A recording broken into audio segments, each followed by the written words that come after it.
So today we check how to recharge the smart lock battery.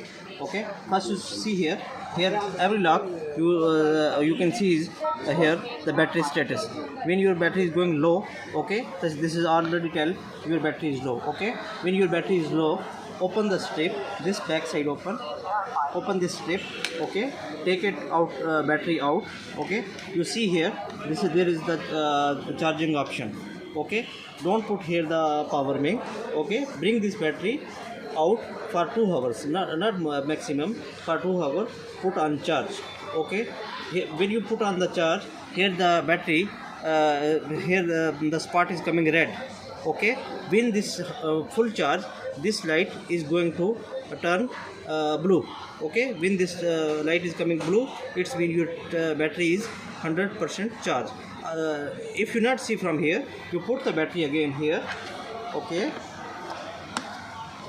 in the screen you are showing here your battery status. If your battery is full, battery showing here full. If battery low, it will show low. Okay,